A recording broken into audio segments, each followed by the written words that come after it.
Bueno, pues Señor, gracias por tu palabra, gracias bendito Salvador, porque tú nos amas, porque estás interesado siempre en hablarnos, en tener comunión con nosotros, estás interesado en nuestras batallas, en nuestros problemas, quieres seguir obrando en nuestras vidas, Señor, te agradecemos por eso.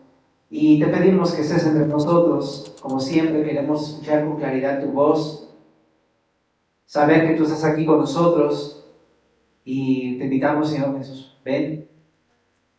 Manifiéstate en nuestras vidas también esta noche a través de tu palabra, Señor.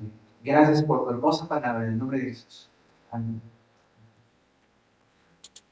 Bien, familia, pues vamos a el capítulo 9 de Oseas. Te recuerdo, seguimos en la sección donde habla acerca de los juicios contra Israel como consecuencia de los pecados de Israel. Entonces seguimos en esa sección. Y en esa parte, en especial, hay como un diálogo entre Dios y el profeta Oseas, que está registrado porque es como una especie como de diálogo, pero como tenso, porque hay un conflicto y Dios está diciendo algo, pero después también Oseas responde y luego Dios le contesta. Es como una especie como de diálogo esta sección del capítulo número 9. Pero sigue el Señor sacando cosas a relucir del pueblo de Israel y de las cuales podemos aprender mucho para nuestras vidas. Entonces, vamos al verso 1, dice así: No te alegres, oh Israel, hasta saltar de gozo como los pueblos, pues has fornicado apartándote de tu Dios. Amaste salario de ramera en todas las eras de trigo. La era y el lagar no los mantendrán y les fallará el mosto. No quedarán en la tierra de Jehová, sino que volverá Efraín a Egipto y a Asiria, donde comerán vianda inmunda. No harán libaciones a Jehová, ni sus sacrificios les serán gratos. Como pan de enlutados les serán a ellos, todos los que coman de él serán inmundos. Será pues el pan de ellos para sí mismos. Ese pan no entrará en la casa de Jehová. ¿Qué haréis en el día de la solemnidad y en el día de la fiesta de Jehová? Porque he aquí se fueron ellos a causa de la destrucción. Egipto los recogerá, Memphis los enterrará. La ortiga conquistará lo deseable de su plata y espino crecerá en sus moradas. Bueno, en esta primera sección habla el profeta Oseas.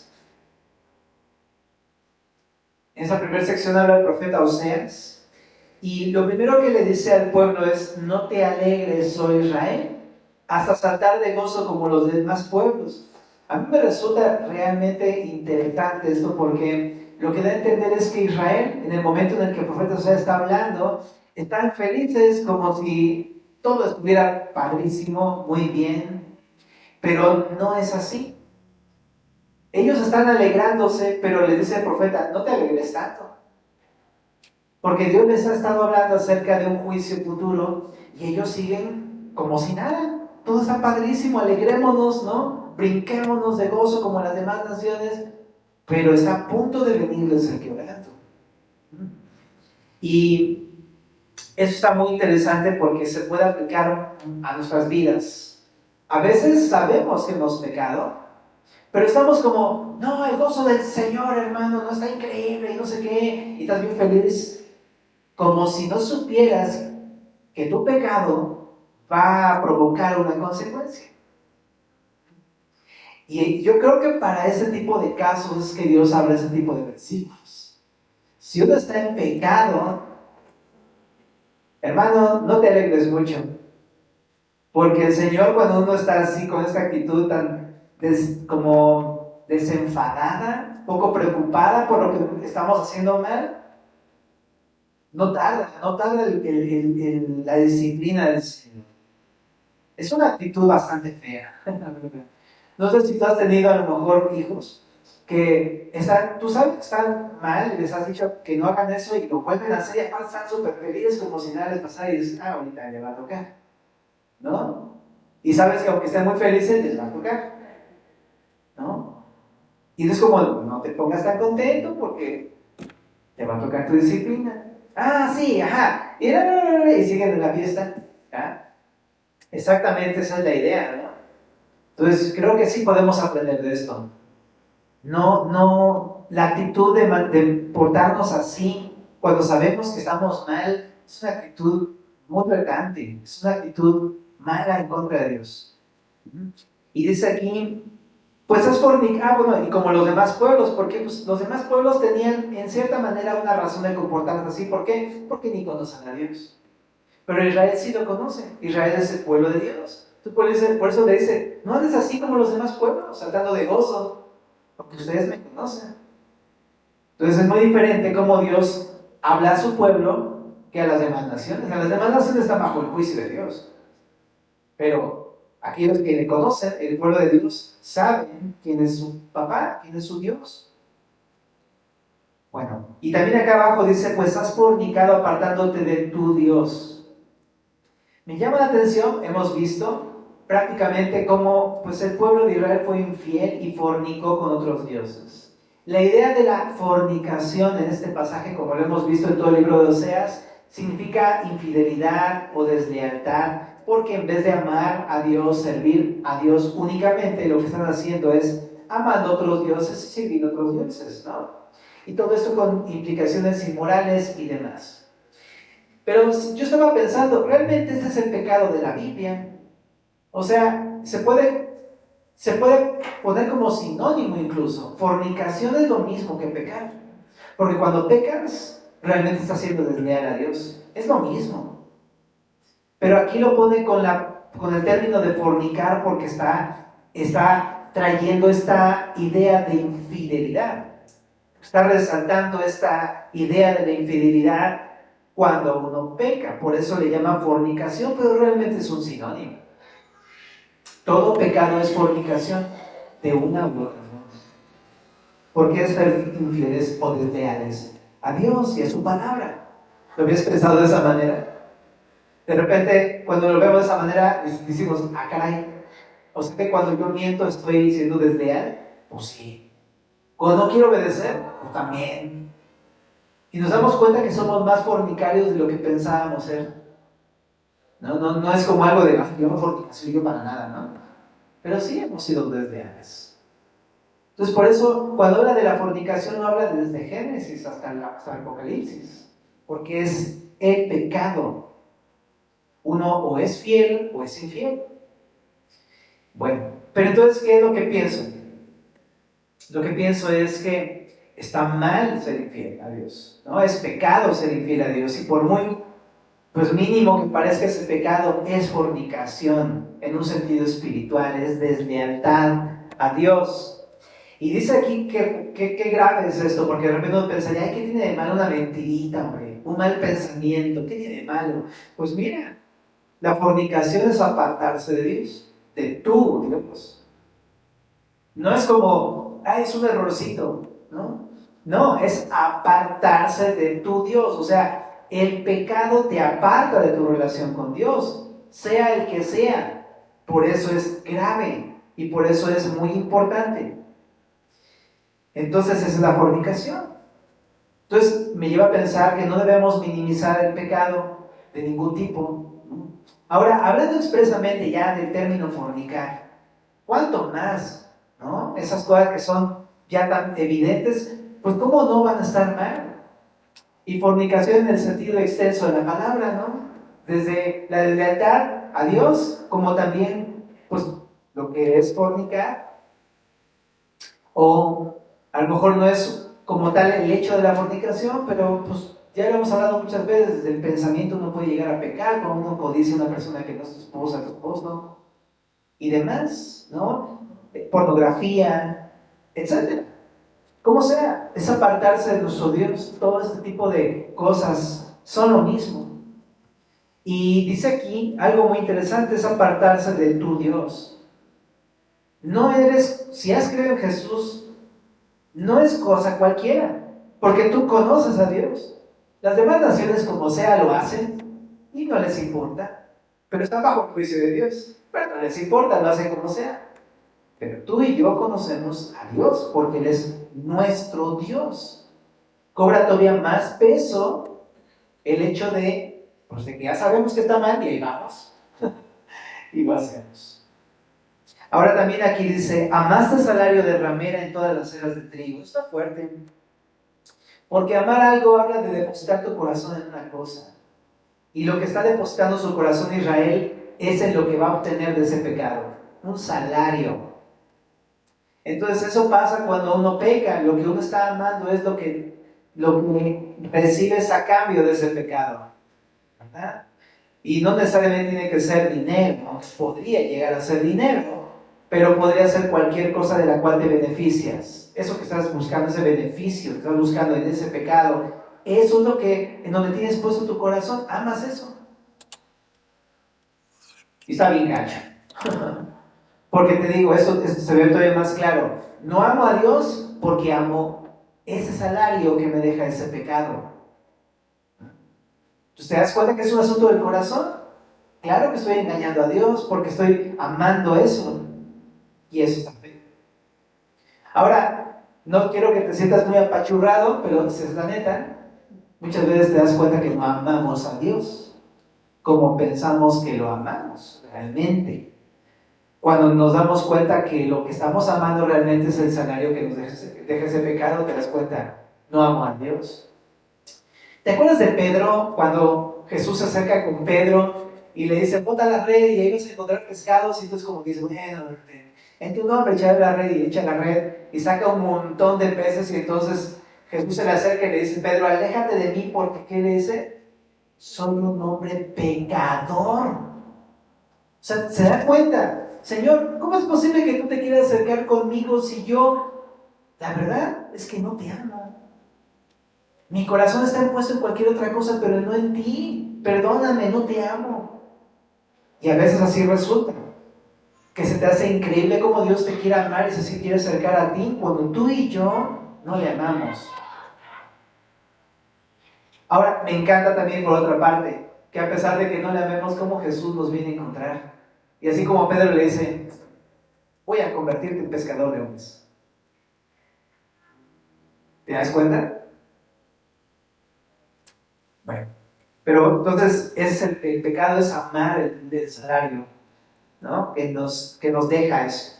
Ahora, bueno, aquí lo único que está poniendo explicando es que, pues, la era y el lagar no los va a mantener, o sea que, pues, su pecado, o sea, ellos reciben el sustento de Dios, pero al amar más el salario de su pecado, pues entonces se van a apartar de Dios y no van a recibir lo que Dios les quiere dar. Entonces van a empezar a sufrir un poquito de escasez. Y luego culpamos a Dios. ¿Por qué Dios no me da esto y no me da aquello? ¿Por qué no me cuida? No, pero es que muchas veces no es Dios, que es que eres tú. ¿No? Que muchas veces tú y yo, que nosotros somos los que nos hemos apartado. Y Jesús insiste en buscarnos y Jesús va tras nosotros y nosotros vamos así como el hijo pródigo alejarnos cada vez más. Pero es nuestro propio pecado. Nosotros nos elegimos apartar de Él cuando amamos algo más. Me encanta que nuestro Dios es bien bueno. Si fuera Josué, que sepa esto. ¿Qué le voy a andar siguiendo? ¿No? Pero el Señor tiene un corazón que es como voy por la perdida, dejo las 99 tantito y voy por la perdida. Ese es nuestro Dios. También en el verso 3 dice que no quedará en la tierra de Jehová. Está hablando, por supuesto, que pues, van a ser llevados cautivos a Siria, ya lo hemos platicado. En el verso 4 dice que no harán libaciones ni sacrificios, les serán gratos. Esto habla de que cualquier sacrificio que hagan no le va a agradar a Dios. Ya lo platicamos, ¿te acuerdas? Hace 15 días, me parece, la semana pasada, pero dijimos, si tú estás en pecado, todo lo que puedas llegar a ofrecerle o a sacrificarte por Dios no le es grato. Así de sencillo. ¿Cómo pensar que le va a agradar algo que es fruto de tu propio pecado, alejamiento, rebeldía? No le agrada. Es como, yo traigo mis diezmos todos los domingos. Pues sí, pero maltratas a tu esposa horrible, ¿no? No, es que yo siempre cumplo mis horarios laborales y no, yo sí entrego todo. Pues sí, güey, pero pues a tus hijos dejas inundados, güey. Y así, o sea, no puede uno pensar que uno está bien cuando sacrifica cosas cuando realmente tienes un pecado que es muy notable. Entonces ahí está el asunto, ¿no? Pero, entonces, regresando aquí, el punto es que no se puede pensar en eso. Las libaciones era vino que se ofrecía juntamente con los sacrificios, ¿no? Pero dice Dios, esas cosas no me gustan. Si estás en pecado, estás apartado, no me agrada nada de eso. Bueno, también dice aquí, como pan de enlutados les serán a ellos. Todos los que coman de él serán inmundos. Está bien loco porque en la ley decía que si tú tocabas un animal muerto o una persona muerta, te convertías en impuro ceremonialmente. O sea que no podías acercarte al templo para ofrecer un sacrificio porque acababas de tocar un muerto y eso en la ley del Pentateuco pues no era permitido. Tenías primero que pasar un proceso de purificación. Y si tocabas algo, entonces lo contaminabas. Pero lo que estamos entonces mostrando aquí es que una persona que es infiel a Dios, que no quiere ser leal a Dios, una persona que es desobediente a Dios, más que ser una bendición a otros, es un agente de contaminación a otros, que lleva a otros, nada más, como ya saben, ¿no? Las traes, ¿no? Te acercas con alguien y lo intoxica, te acercas a otro y lo intoxica. Somos unos tóxicos. Alguna vez por ahí escuché una prédica que se me quedó bien grabada, somos tóxicos. Pero eso pasa, ¿no? Que nos volvemos, en vez de una bendición, solamente estamos contaminando a todos los nuestros. Bueno, también dice aquí que el pan de ellos será para sí mismos, ese pan no entrará en la casa de Jehová. Significa que una persona que es desleal y no quiere ser fiel al Señor y así, pues no puede adorar al Señor realmente, ¿no? Necesita primero tener un cambio de actitud hacia Dios, ¿no? Entonces aquí, este pan no entrará en la casa de Jehová. Entonces, qué importante, ¿verdad? Es la lealtad a Dios, porque no nos deja imposibilitados para poder adorar realmente al Señor. Por eso también me acuerdo que Jesús decía que le íbamos a adorar en espíritu y en verdad, ¿te acuerdas? Porque no se trata de lo que hacemos externamente, sino es en espíritu y en verdad, ¿no? Se trata de un fruto que obra en nuestro corazón y que se ve como un fruto. Bueno, en el verso número 5 dice: ¿qué haréis en el día de la solemnidad y en el día de la fiesta de Jehová? Porque todos se fueron a casa de la destrucción. Está diciendo, había fiestas solemnes en el pueblo de Israel. Ya las vimos en Levítico, las vimos, ¿se acuerdan? Vimos las fiestas solemnes a Jehová. Y dice, ¿qué vas a hacer esos días de fiesta? Porque no va a haber gozo. Tú vas a ser llevado cautivo a otras tierras y te van a destruir. Va a venir Egipto y lo que no se lleve a Egipto va a venir Memphis y lo va a destruir. Va a estar acabado. ¿Cuál fiesta? No va a haber gozo. Y también me pongo a pensar en eso. El pecado rompe el gozo de tu salvación. En el Salmo 51, un hombre que también adulteró, que fornicó, fue David. Yo digo, ay, sí, para David, si David la regó, ¿no? Ya estamos bien fritos. ¿Ah? Pero David la regó, pecó con Betsabé, y después de eso, pues su comunión con Dios se rompió. Pero él, por lo mismo que se arrepintió y todo, escribió el Salmo 51 y en el verso número 12 decía: vuélveme el gozo de tu salvación. Porque cuando uno peca, se acaba el gozo, se acaba la alegría. ¿Cuál fiesta? No, puro luto y dolor y llanto. No, el pecado nunca te va a hacer sentir bien. Va a producir una carga en tu corazón, un pesar, porque sabes que delante de los ojos de Dios no estás bien. Y ese es el problema también. Ahora quiero decirlo también así directo, pero si no hay gozo en tu vida, si hay lo contrario a lo que significaría el gozo, piensa, sino más bien que un asunto externo que te haya pasado, una situación, es porque estás en pecado. Eso sucede. Es parte del testimonio de mi esposa, de mi esposa. Me contaba que ella tenía una relación con un chico y pues, no, estaba lejos del Señor. Y entonces dice que un día simplemente salió la convocatoria del instituto y entonces ella dijo, no puedo seguir así, o sea, estoy deprimida, estoy sin alegría, me siento mal, o sea, no puedo hacer nada bien porque sé que estoy mal con Dios y sé que es mi pecado. Y entonces dice que cuando un día que Dios le mostró eso, simplemente dijo, voy a dejar mi pecado, me voy a meter al instituto si me aceptan y ya no quiero volver atrás. Y dejó a ese chavo, se metió al instituto, la aceptaron de milagro y a partir de ahí no se ha despegado del Señor. Y a mí me encanta ese testimonio porque digo, qué increíble, o sea, yo le he dicho a Chris, eso deberías contarlo a alguien que tiene depresión. Porque muchas veces le echamos la culpa a otras cosas, familia. Pero muchas veces, y la mayoría de veces, no es un asunto químico de tu organismo, sino es un asunto de tu pecado. Estás mal porque estás en pecado, porque has decidido vivir mal, lo sabes. Entonces, por eso estás cosechando todo el fruto de tu pecado. Necesitas arrepentirte.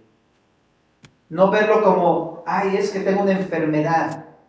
No, tienes un pecado y tú sabes que ese pecado rompe tu comunión con Dios. Entonces, regresando aquí al punto, entonces dice, ¿a dónde vas a ir? Se van a acabar las fiestas, ¿no? Y la ortiga conquistará lo deseable de su planta y el espino crecerá en sus moradas. ¿Sabes lo que es la ortiga? Es esta planta que cuando no cortas tu jardincito brota así que dices, ay, otra vez esa. Esa es la ortiga. Ajá. Aquí en México está la ortiga mayor.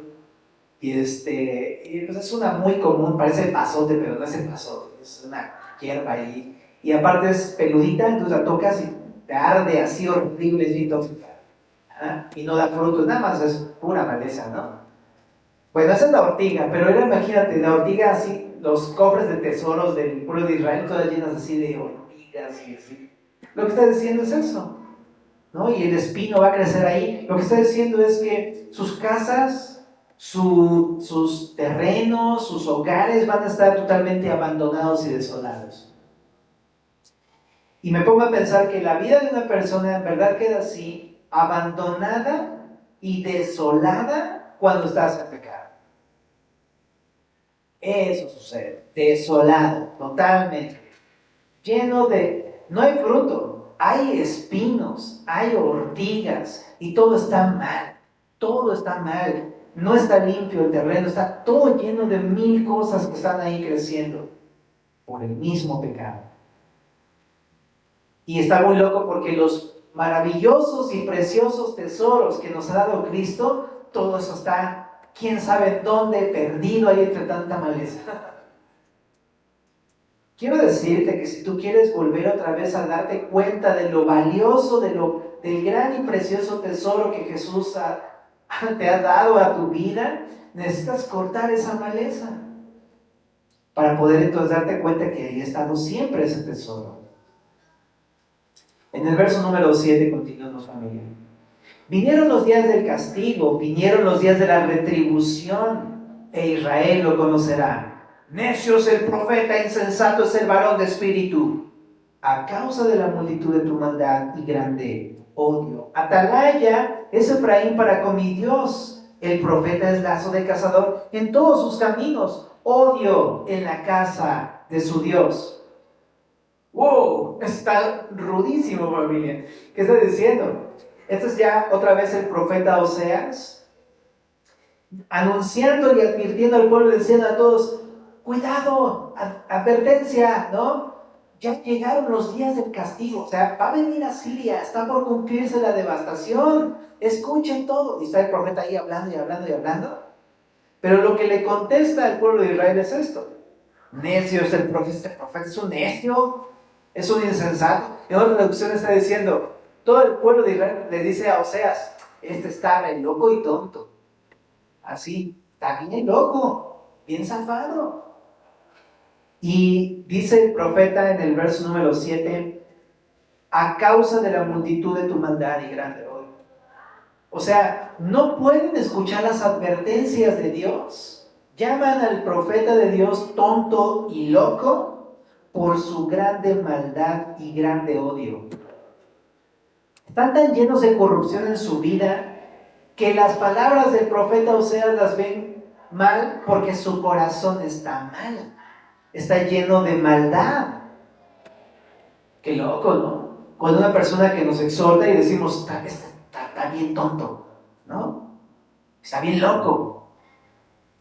Pero muchas veces no es eso, es que nosotros estamos volteando las cosas porque no nos conviene que nos digan las cosas exactamente como son.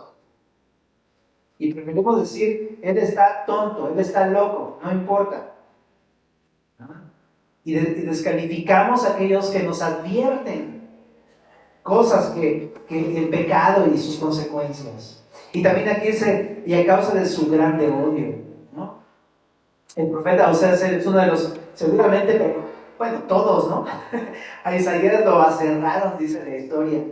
Imagínate, y a todos, tú sabes la historia de los apóstoles, ya sabes lo que le pasó a Juan el Bautista, ¿verdad? Por andar diciéndole a Filipos, ¿no?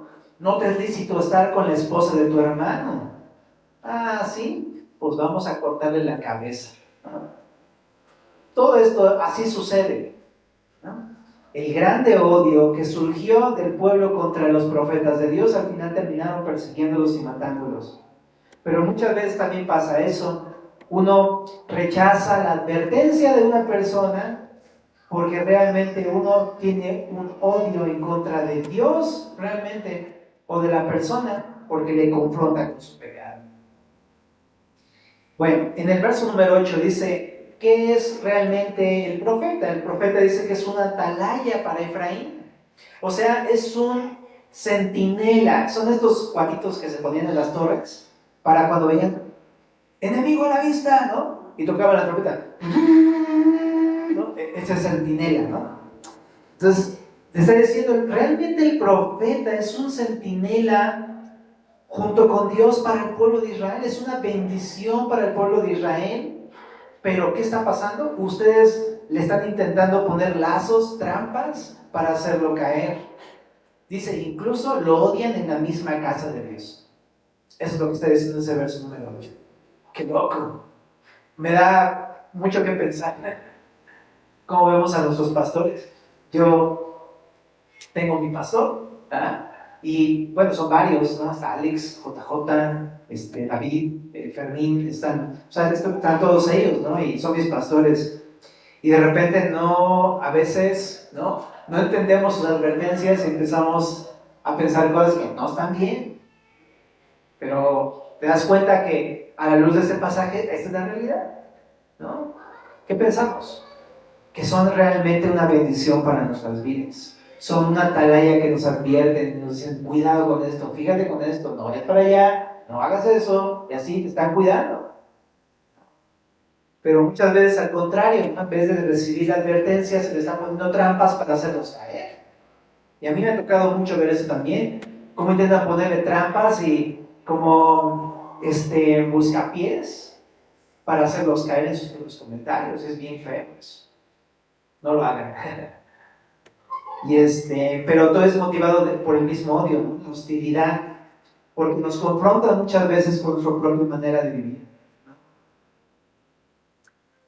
Bueno, en el verso 9 dice, llegaron hasta lo más bajo en su corrupción, como en los días de Gabaa. Ahora se acordará de su iniquidad, castigará su pecado. Lo que está diciendo es, llegaron a esto de despreciar a los profetas porque han caído hasta lo más bajo.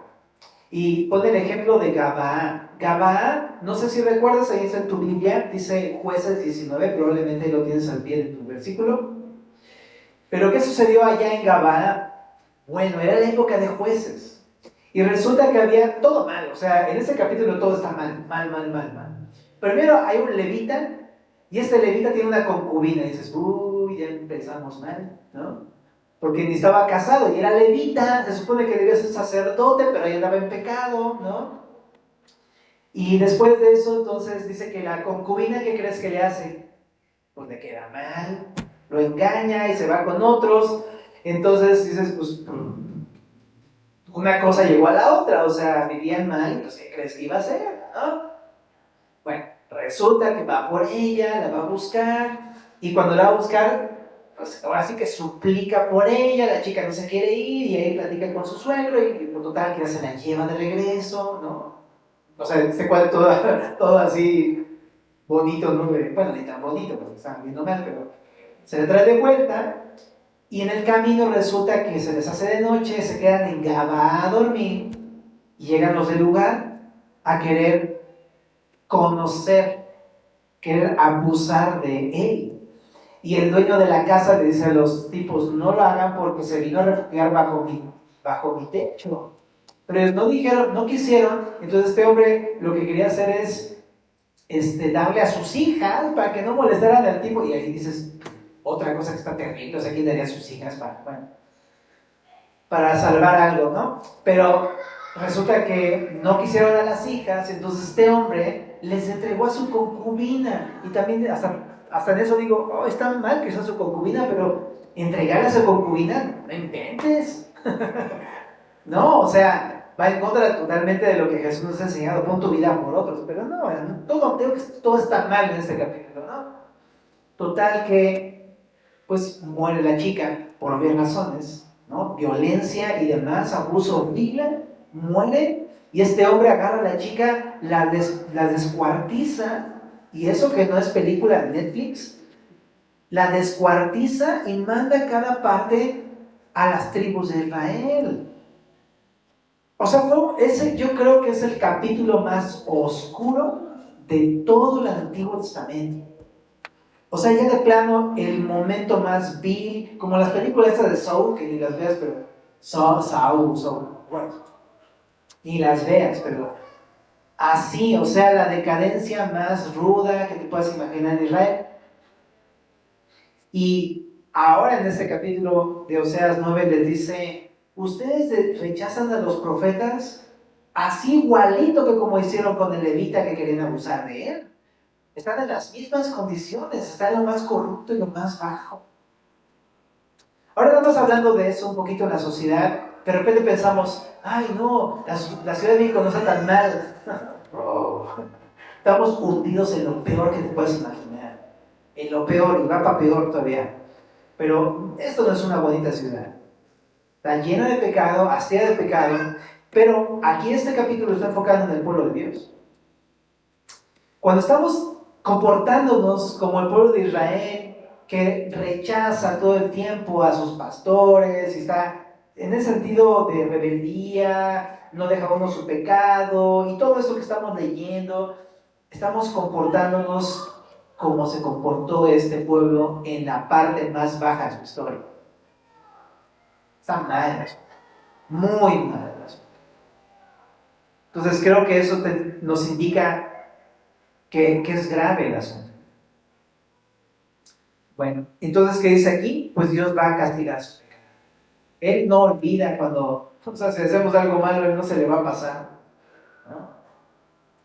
Y definitivamente cuando es una vida injusta, Dios va a juzgar. En el verso número 10 dice, como uvas en el desierto hallé a Israel, como la fruta temprana de la higuera en su principio vi a vuestros padres. O sea, lo que está diciendo es recordar ahora el pasado. Cuando los conocieran como uvas, ¿a quién le gustan las uvas? Tan deliciosas, ¿verdad? Dice, eran como uvas, o sea, eran un fruto deleitoso, rico, ¿no? Atractivo a la vista. Dice, ves una uva y es como, véngase para acá, ¿no? Pero dice, ellos acudieron a Baal peor, se apartaron para vergüenza, se hicieron abominables como aquello que amaron. Está diciendo, era tan hermoso, su fruto era tan atractivo, eran apetecibles, por así decirlo, ¿no? Pero se desviaron tras Baal. Baal, tú sabes que era uno de los ídolos más como populares de la época, ¿no? En todo el Antiguo Testamento. Eso también hace referencia a Números 25, ahí literalmente habla de Baal peor. Entonces echémosle un vistazo a Números 25 porque sí tenemos algo que decir de ahí.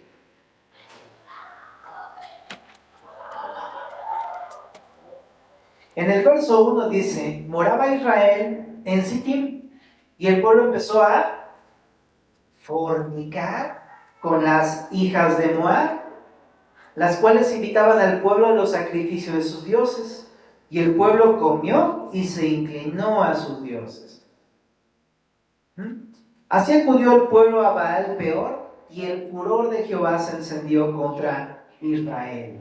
Quiero decir aquí algo, o sea, por algo el Señor enseña a no meterte en un yugo desigual, porque los yugos desiguales lo que hacen es que desvían tu corazón tras los ídolos de la gente que no conoce a Dios. La gente que no conoce a Dios no ama a Dios y no adora a Dios, sino que ama a otras cosas y no adora a otras cosas. Pero tú estás en esa relación y esa persona te está desviando tras lo que ella o esa persona ama. Es fornicación, es idolatría. Y al final lo que toda persona hace, pues bueno, pues le haces caso a esa persona porque pues, andas con esa persona. Por decir, te juntas con una chica que le encanta la fiesta y al rato dices, pues sí, pues una no es ninguna y vas y le entras y al rato ya son dos y así, y al rato ya terminas completamente esclavo. Y así pasa con todo, ¿no? Y pasa en el área también sexual. Empieza así una invitación y dices, pues bueno, no está tan feo esto, pero va avanzando y después termina siendo lo que es en cualquier relación sin Dios. Y así es. Te inclina a hacer cosas a ídolos que el mundo adora. Y entonces así este ídolo Baal Peor tomó a este pueblo, pues el pueblo más bien empezó a adorar a Baal Peor, pues por las chicas. Chicos y chicas, señores y señores, jóvenes y jóvenes, no te metas en yugo desigual. Arrepiéntete de tu pecado, porque estas cosas te van a llevar pues al enojo del Señor. Miren el verso número 3. El furor de Jehová se encendió contra Israel. Yo sé que estamos de este lado del Nuevo Testamento y en ese sentido también hasta en eso digo que, bueno, si nos arrepentimos hay perdón de pecados, ¿verdad? Gloria a Dios. Pero no significa que Dios no se enoje por esos pecados. Porque Dios es justo. Te digo, ¿qué pensarías de que yo tengo una esposa y de repente es como ya ando coqueteando con alguien menos? ¿No se enojaría tu esposa, bro? Te va a querer colgar, bro. Y Dios es así, celoso, no quiere compartirte con nadie. ¿Qué pensarías de ver? ¿Qué pensarías de que Dios te ve y estás coqueteando con ese ídolo? Por supuesto que se va a encender su enojo, ¿no? Y dice en el verso número 4, y Jehová dijo a Moisés, toma a todos los príncipes del pueblo y ahórcalos ante Jehová delante del sol, y el ardor de la ira de Jehová se apartará de Israel. Entonces Moisés dijo a los jueces de Israel, matad cada uno a aquellos de los huesos que se han juntado con Baal Peor. Y bueno, en el desenlace de la historia resulta que un valiente llamado Finés, que era sacerdote, agarró una lanza y atravesó a unos tipos que andaban haciendo eso, y los mató y se apaciguó la ira de Jehová. No inventes. Que aprendo, ese pecado debe de matarse de tajo, o sea, corta esa relación de tajo. No estés diciendo, discutiendo, llegando a un acuerdo, corta esa relación porque esas cosas te apartan del Señor. Pero regresando a la fornicación o a la infidelidad o a la deslealtad a Dios, ese pecado que te está haciendo ser desleal a Dios, debes cortarlo de jalón, de tajo. No te pongas a negociar con Él, no te pongas a ver si sí, si no, nada, córtalo, porque eso está rompiendo tu relación con Dios y no está bien el Señor contigo con ese pecado. Se rompe la comunión con Dios. Necesitamos aprender a destruir tajantemente eso. Y me encanta, no es que literalmente le atraviese una lanza, no es eso. El Señor nos ha llamado, ¿sabes a qué? Hacer morir nuestra carne con sus pasiones y deseos. Eso es lo que nos ha llamado el Señor. Entonces, como vimos en el bautizo, un muerto, ¿cómo decía? morí en Cristo, morí en Él, vivo en Él, como decía mi Felipe. Morí con Él, vivo en Él. Sí. ¿Ah? Eso. Pero la idea es eso, debemos de hacer morir esa carne. ¿Ah? Ahora en el verso número 10 dice que se apartaron para vergüenza y se hicieron abominables, o sea, repugnables. Le daban asco. Qué imagen. Pensar que de repente pudiera yo estar tan bien y de repente nada más por darle rienda suelta a mi carne podría ser abominable ante los ojos de Dios nada más porque le estoy dando ahí de alimentar a mi carne. Es algo que no me gustaría definitivamente permanecer ni estar por allá, ¿verdad? Y dice aquí que se hicieron como aquello que amaron, claro, en Salmo 115 lo dice en el verso número 8, ¿no? Semejantes a ellos son los que los hacen. O sea, uno se convierte en el ídolo al cual uno ama. Así, ciego, no habla, no ve, no oye, nada de eso. ¿Te acuerdas del Salmo 115?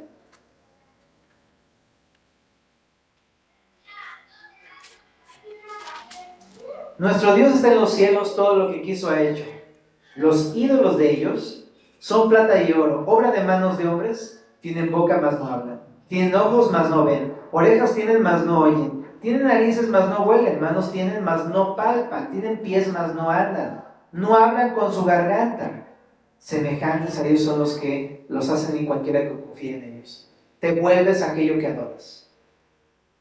Pero por otro lado pienso, ok, pero si es Dios, que tiene ojos y sí ve, tiene boca y sí habla, tiene pies y sí camina, y todo esto, creo que es una buena idea adorar a Dios. Definitivamente. Y ser de pie, porque entonces estás vivo. Tienes vida. Verso 11. La gloria de Efraín volará cual ave, de modo que no habrá nacimientos, ni embarazos, ni concepciones. Y si llegaren a grandes sus hijos, los quitaré de entre los hombres, porque hay de ellos también, cuando de ellos me aparte. Lo que está diciendo es que pues se acaba la gloria. O sea, la gloria de Israel fue en cierta medida el número de personas que llegaron a ser los israelitas, porque eran tantos que todas las naciones le tenían temor. Dios hizo eso de un solo hombre, de Abraham, y de pronto en Egipto ya eran demasiados. Era un pueblo muy poderoso y glorioso, pero toda esa gloria la voy a quitar. Ahora, está muy loco, pero eso pasa luego con uno. Estás glorioso y floreciente, ¿no? Caminando con el Señor, dando fruto y todo increíble, y de repente se acabó todo eso. Todo es el pecado, ¿no? Y aquí en el verso 12 también dice, incluso a sus hijos, pero no les ofrece mala onda, así como, no te voy a dar hijos de castigo, no, sino porque dice, si te los dejo, no hombre, van a ser como tú, me voy a apartar de ellos, por misericordia de ti, no voy a darte hijos, bro. Por buena onda, porque tú los vas a desviar y los vas a perder. Qué fuerte, ¿verdad? Ahora, en el verso número 13, Efraín, según veo, es semejante a Tiro, situado en lugar delicioso, pero Efraín sacará a sus hijos a la matanza, ¿no? Igual también está diciendo, como Tiro era así bien hermosa esa ciudad, ¿no? Antes de ser destruida. También Israel es muy hermoso, pero al final va a sacar a sus hijos para ser masacrados. Bueno, ahora también aquí me gusta este versículo 3 en el sentido que dice, según veo. Me llamó la atención esto, porque uno pensaría, pues según yo veo no hay tanto problema. ¿Cuál es el problema? Todo está muy bien, según yo creo. Pero familia, no se trata de lo que uno ve, sino lo que Dios ve. No se trata de si tú lo ves bien. Se trata de preguntarle a Dios, ¿tú lo ves bien? ¿Cómo lo estás viendo tú, Dios?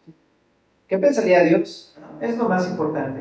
Verso 14. Dales, oh Jehová, lo que les has de dar. Dales matriz que aborte y pechos enjutos. Ahora de pronto aquí introduce Oseas una oración, pero es una oración muy fuerte, bro. Le está diciendo, dale su merecido, ¿no? Eso le está diciendo Oseas. Ahora, ¿esto sabes a qué nos enseña? No está diciendo, no está enseñando que nosotros oremos para que le dé su merecido a los que están en pecado, ¿ok? Porque entonces, pues ahí tú y yo salimos fritos todos, ¿no? El Señor Jesús nos ha enseñado orar por los que os ultrajan y persiguen, orar por ellos, ¿no? Orar por los que los maldicen y todo esto. Mateo 5:44. Si veo a alguien que está pecando, mi oración no debe ser destruirlo. El Señor vino a darnos una nueva manera de ver las cosas, como Él las ve. Él ve al pecador como una persona a la cual ir y salvar. En nuestra carne nos encantaría decirle, pues dale su merecido, pues se lo busco, pues ahora que se aguante, ¿no? Pero no, el Señor es como, no, ora por Él, ¿no? Ora por Él, que Dios le guarde, que Dios le dé arrepentimiento, que Dios lo rescate, que Dios lo prospere, que Dios lo ayude, y así. Es como Dios nos llama a orar por aquellas personas. Considerando que un día a lo mejor nosotros somos los que vamos a estar en esa oración y otros van a estar pidiendo por nosotros. En Proverbios, en el verso 15 dice, toda maldad de ellos fue en Gilgal, pues allí les tomé aversión, o sea, rechazo. Por la perversidad de sus obras los echaré de mi casa, no los amaré más, todos sus príncipes son desleales. Ok, Dios estaba bastante molesto con su pueblo de Israel. Okay. Y sí, es lo que estaba pasando, a punto de entregarlos a Siria, pero estas cosas las permitió para enseñarnos algo a nosotros, que decía. En Proverbios 8:13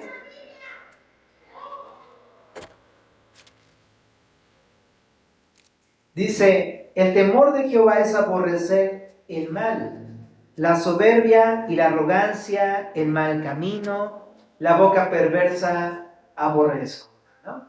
Okay, lo que quiero decirte es, en vez de provocar a ira a Dios y que nos vea mal, creo que más bien aquí la idea es nosotros aborrecer el pecado.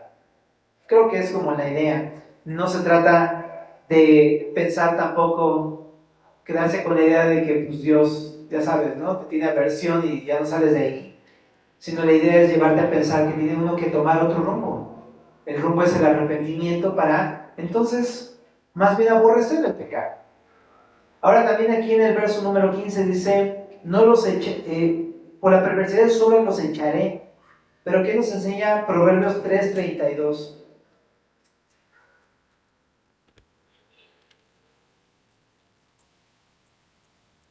Dice, porque Jehová abomina al perverso, mas su comunión íntima es con los justos. La idea es, sí, o sea, está mal el pecado, pero la idea es, más que pensar que Dios me va a echar de su casa, es pensar que si yo me arrepiento, Él va a tener comunión íntima conmigo. Y eso queremos tú y yo. Entonces la puerta está abierta. También dice, no los amaré más. Tampoco te claves con la idea de Dios, no, ya me dejó de amar. Familia, Proverbios 8:17.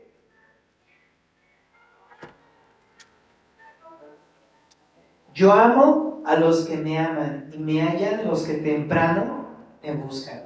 Te digo, la idea no es fijarte de me odia, me aborrece, ¿no? La idea es, no, Dios me ama, pero quiere que yo aprenda a amar. Y esa es la idea, familia. Entonces creo que tenemos que cambiar nuestra manera de pensar, ¿verdad? Ahora dice en el verso 16, estamos en Oseas 9:16 y ahora vamos al final. Dice, Efraín fue herido, su raíz está seca, no dará más fruto, aunque engendren, yo mataré lo deseable de su vientre. Mi Dios los desechará porque ellos no lo oyeron, andarán errantes entre las naciones. Entonces, si no lo oyeron y se causaron todos esos problemas, todo parte, como siempre, de escuchar la voz del Señor. Yo espero que tú la estés oyendo esta noche, porque sin duda no nada más hablar y hablar y hablar. Dios creo que te está hablando tu corazón. Deja que Él hable tu corazón.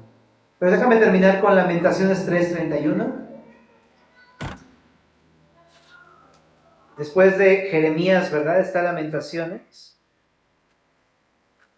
Y dice en el verso número 31 y 32. Porque el Señor no desecha para siempre, antes si aflige también se compadece según la multitud de sus misericordias, porque no aflige ni entristece voluntariamente a los hijos de los hombres. ¿Te das cuenta? Sí, Dios nos puede afligir, pero también Dios no desecha para siempre.